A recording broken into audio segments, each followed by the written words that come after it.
Yeah, first of all, thank you ever so much for the invite from obviously the coaching conference today, and obviously specifically from Andy Kelly, who invited me to come and talk today. Apologies, my voice is a bit hoarse. We've been shouting courtside all yesterday evening, so yeah, apologies for that. When I was asked to do a presentation, I was thinking it was quite a different presentation talking to coaches today rather than physios or sort of a more sports medicine conference. But I thought I'd just give you a little bit of a flavour about, I guess, my perception working in a high-performance sports team and my relationships I've got with coaches, and hopefully there's some things in here that you're probably already doing if you're working in high-performance sport, that you recognise, and hopefully that will just emphasise the point.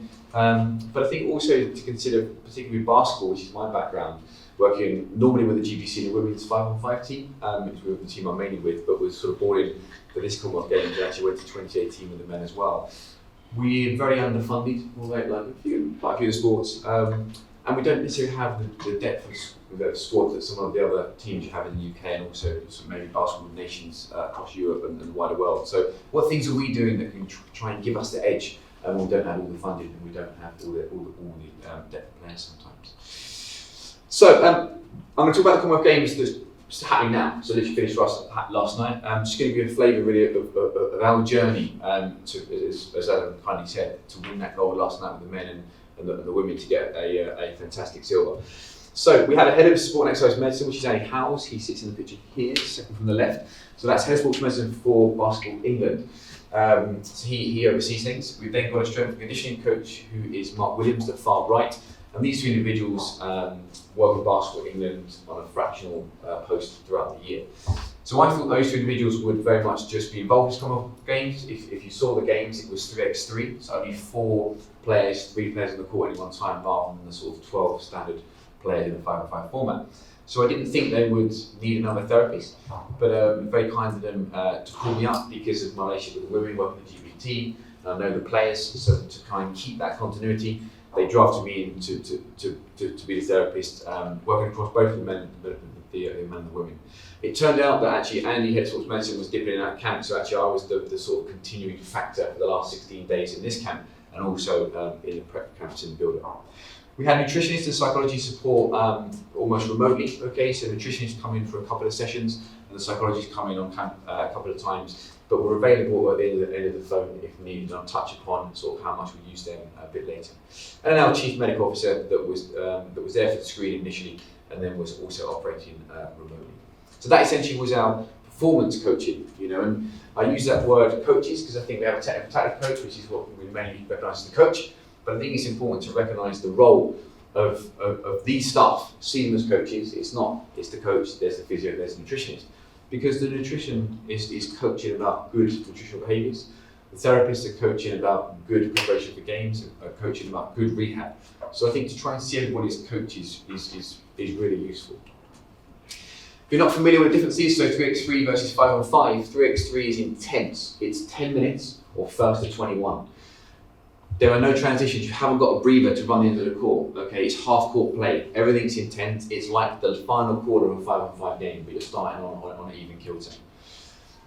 There are timeouts, each team gets a timeout, and you get an immediate timeout at 7 minutes that only lasts about 90 seconds. They're your breathing points. Self-coaching, there's no coach sitting courtside. I'm the only person, it's quite a lonely place, I'm the only person courtside to coach in the stand. Players have to coach themselves on the field. Players have to call their own timeouts. Players have to do their own substitutions.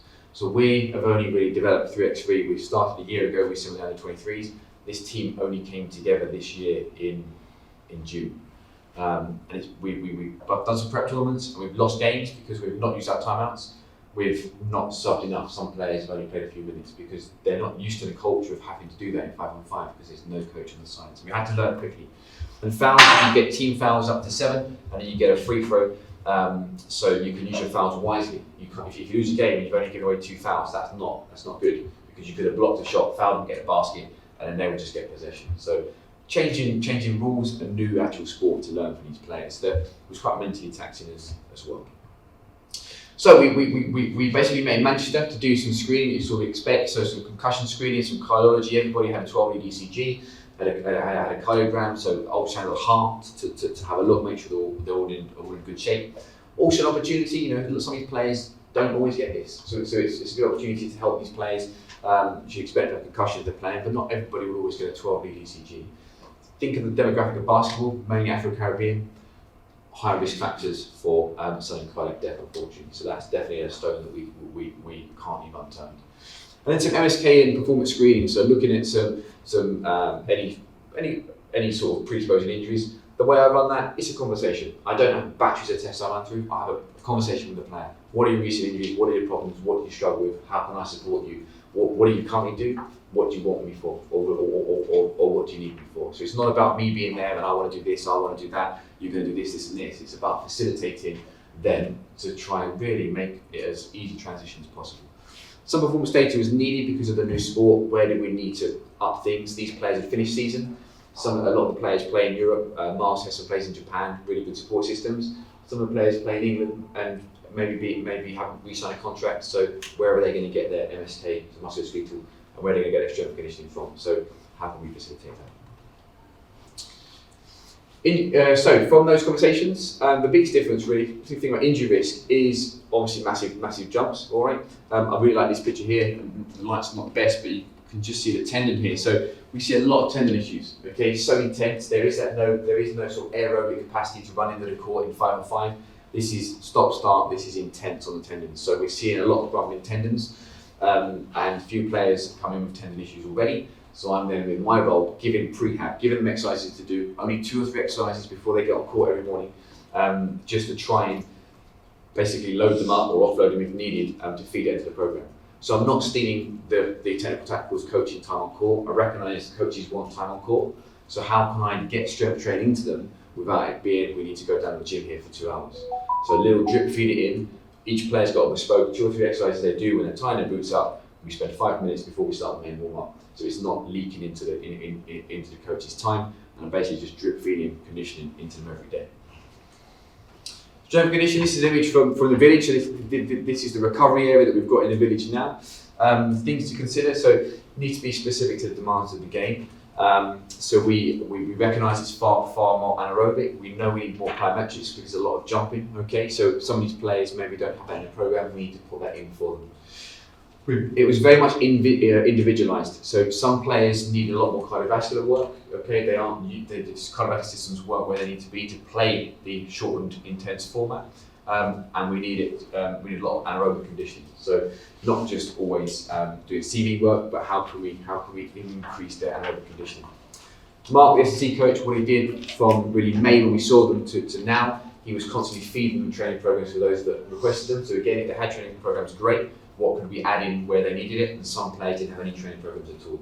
So he was feeding that in, he was sending videos on WhatsApp for players to see, and he had full conditioning sessions throughout the week where players wanted that. How do you work with players that are around the world and also around the UK? Well, we set up satellite hubs in the UK where we could. So we've got good connections with the talent hubs and colleagues that work from Newcastle all the way down to sort of Southampton, Kestrel or Solent.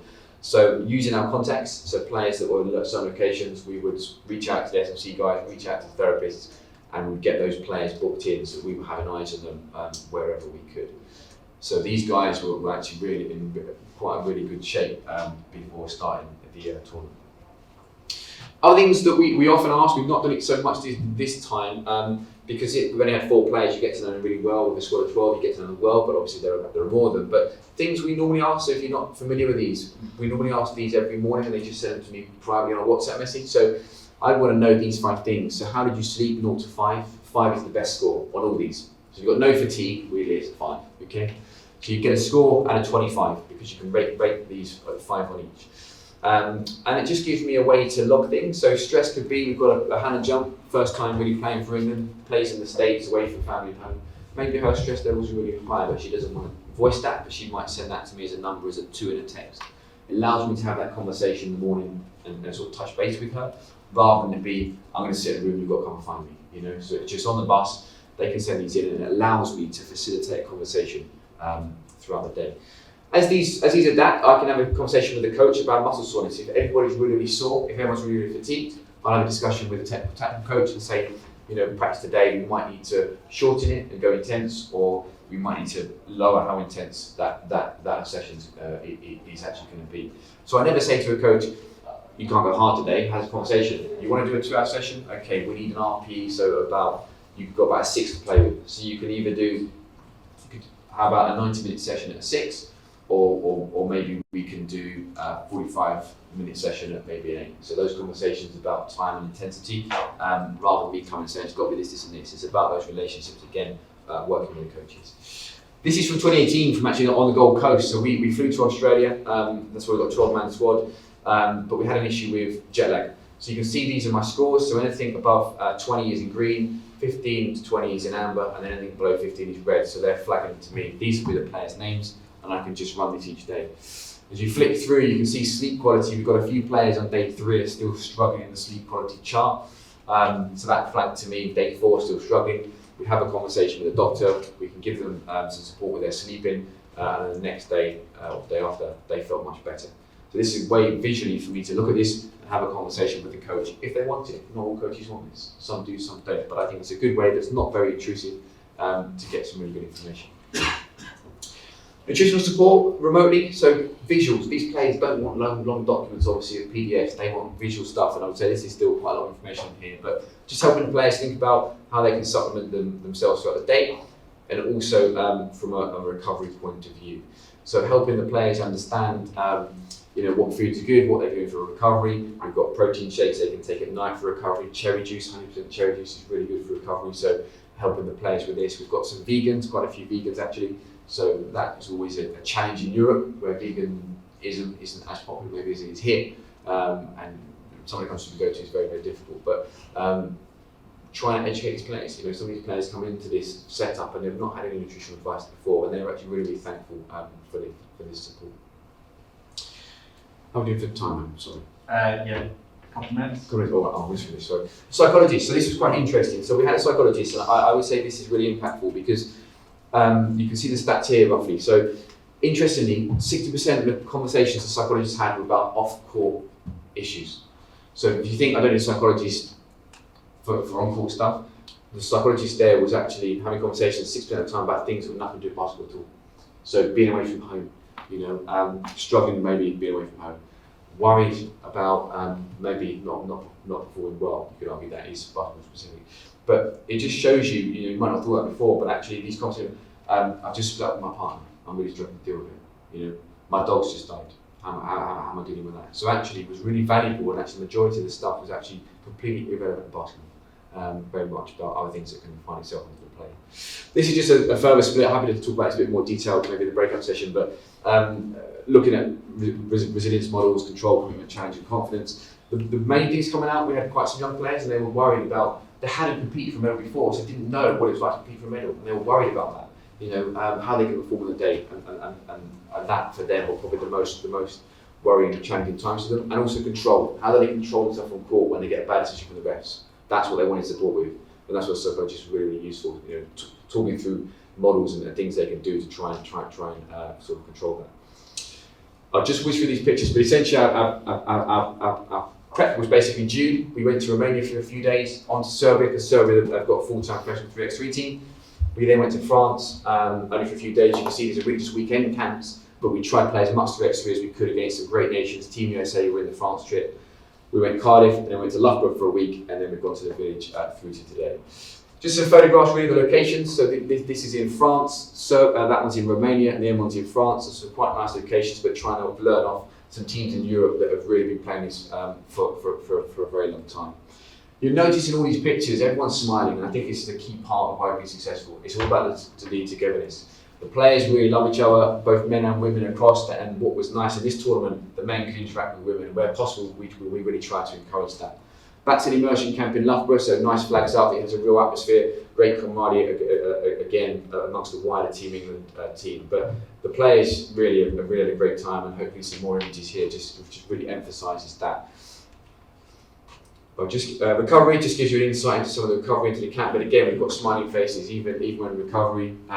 Coach joining in, massive. This is not coach does stuff on play, I'll see you tomorrow for warm-ups, or I'll see you on court tomorrow at 2 o'clock. The coach is with the team the whole time. Here he is, this is Julius. He's there, he's doing the stretch, he's doing the recovery.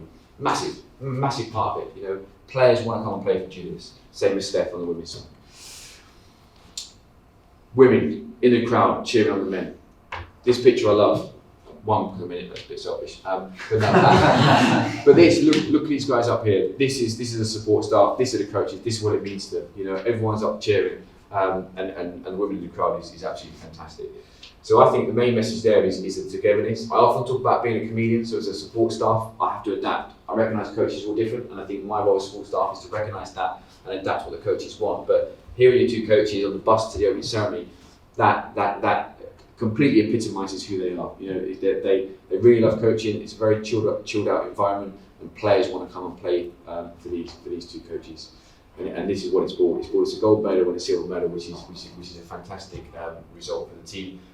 And I think the reason we've been able to do that is because we've been a really cohesive unit, and we've had some good prep, albeit it's only been 2 months. But we've played against some of the best teams in Europe, and the teams just bonded really well.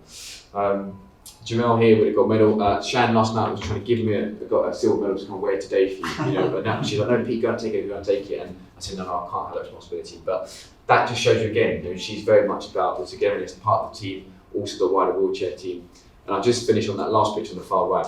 That's our 5-on-5 team. That's when we've come fourth in Eurobasket in 2019. Fourth is unbelievable because we have no funding. All right, when you're playing against teams that have been prepping for 6 months, we prep for like a week.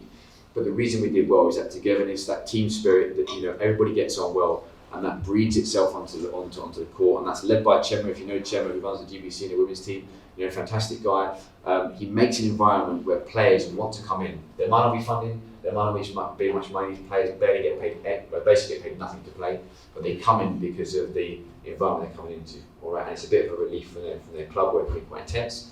But this is it's always a very welcomed occasion for them, and we've seen results in the last 2 or 3 years, which I think is a credit to that. That's Whistle Stop Store. I'm sorry that's back on 21 minutes. Very quick insight, but yeah, so that would be that's a little insight into that. But my main messages would be try and see support staff as coaches as well. It's not just the coach and the physios over there.